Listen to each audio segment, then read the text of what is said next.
The issue of the Mandera abducted chiefs has been an issue that has been a bone of contention on social media and the media at large.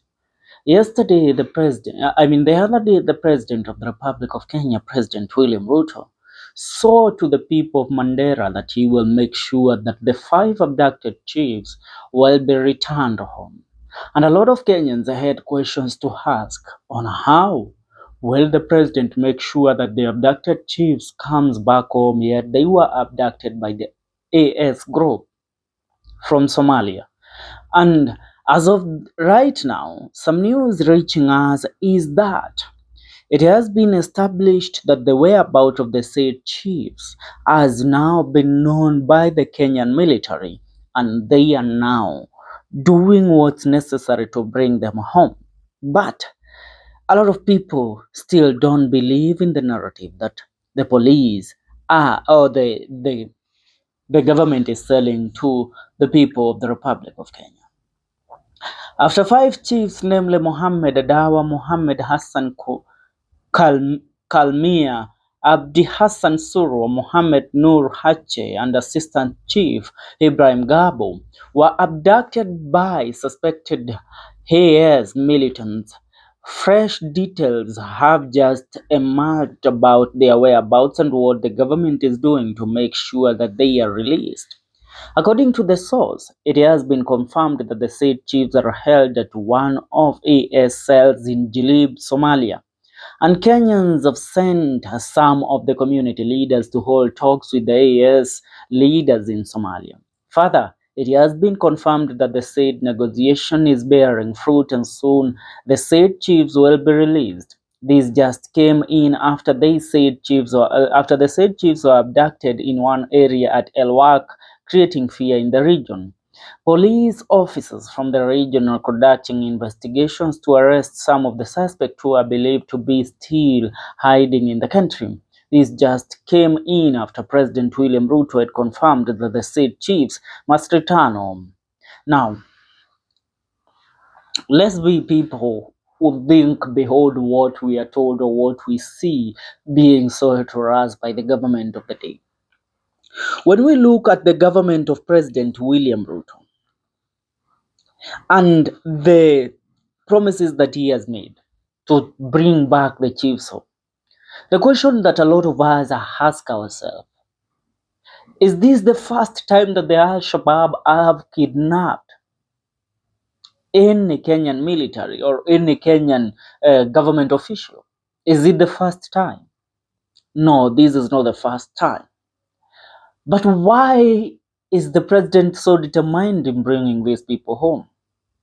Could it be the narrative that Kenyans are asking themselves that these people are not really abducted? Could it be true that this was just another PR stunt that the president, together with the leaders of the northeastern region, are trying to play with the people of the Republic of Kenya to prove how efficient the president can be in delivering to his promises? Because the president promised that I will bring back the 5 chiefs. The question is, how will you do that? Somalia is a very big country and they were taken there. The question is, how will you do that? Yet, there are prisoners of war, the POWs, that are still held in different AS camps in Somalia.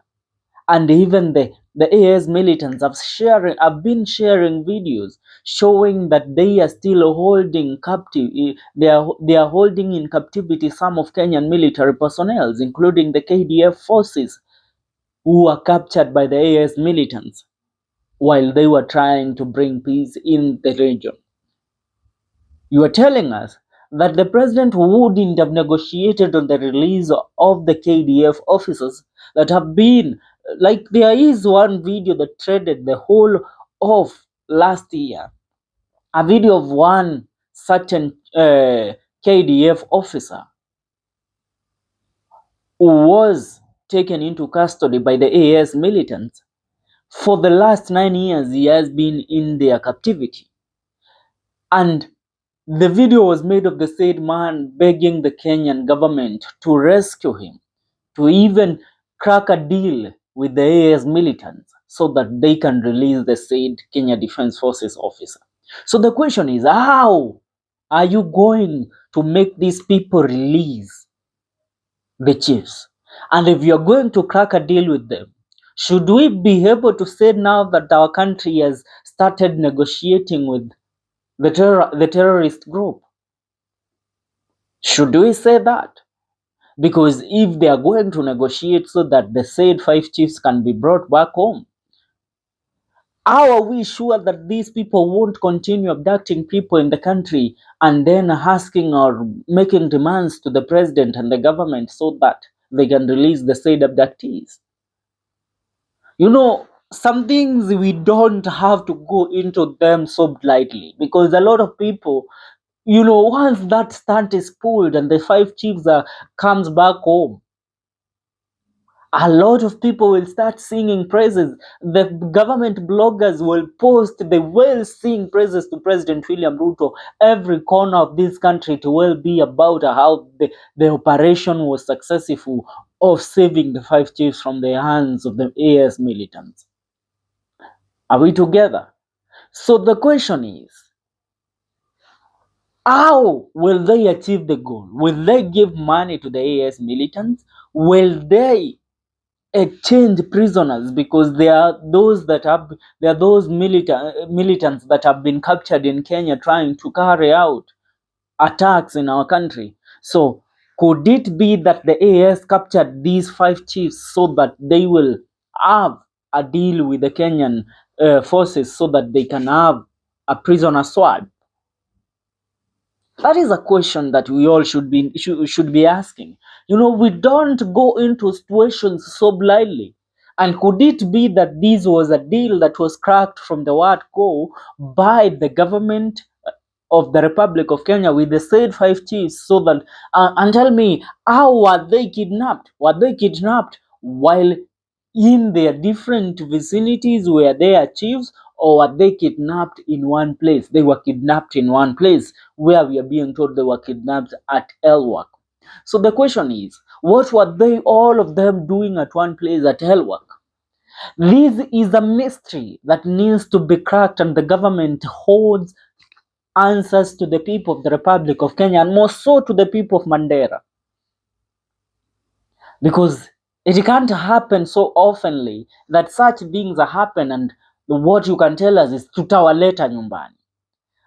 Then how will you bring them home? We have prisoners of war, POWs, held in Somalia for over 10 years. Yet you have never made promises to bring them home. The last year there was a certain story that leaked and was viral in the country. The story of one Mama Baha who used to act on Citizen TV on Machachari show. The brother who had disappeared about 10 years ago while in a mission in Somalia as a Kenya Defense Forces officer, for the first time made contact with the family and asked the family if they can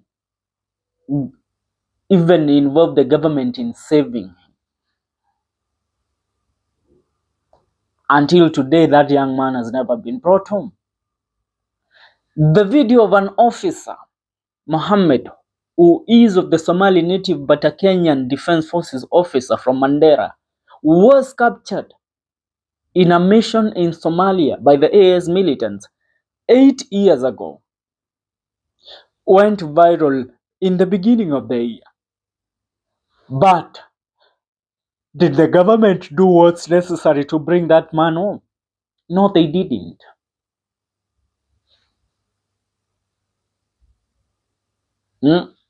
So tell us how you will have, tell us what you will do to make sure that these chiefs comes back home. I want to read a few comments in regards to this story and what Kenyans think is going on. I say George Waweru saying, hakuna abduction, this fake government propaganda. Mwingine hapa anasema if released then it could have been a stage managed affair. Simon Madenge says it's funny that the same government is opening floodgates for issuing IDs regardless. Godfrey Otieno says another drama like that of Mukuru kwa Jenga, Kenyans are no longer fools. Nyakeri says, by the way, what happened to the Cuban doctors? Were they found? I'm just asking. Moses RK says, very true. State, statement, state management propaganda then celebrate heroic hostage release to win the northeastern region. Very sad. Why not rescue all the other abductees?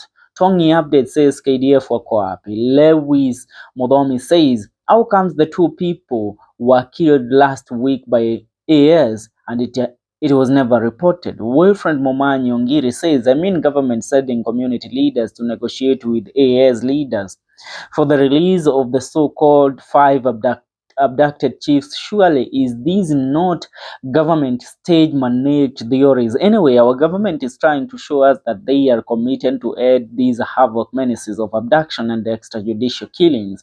This is Kenya, out once beloved country. Elijah Bosira says nothing like abduction is just making Kenya look like fools. Drama, bin drama. What up? Do you believe that these chiefs were abducted? I want your comment on the comment section. Because what we're being told ati wanarejeshwa nyumbani. Wanarejeshwa kutoka wapi? Nyayo kwa sasa, tuungane katika video zetu zijazo. Usisahau kusubscribe. Hii ni The Kenyan Daily Report.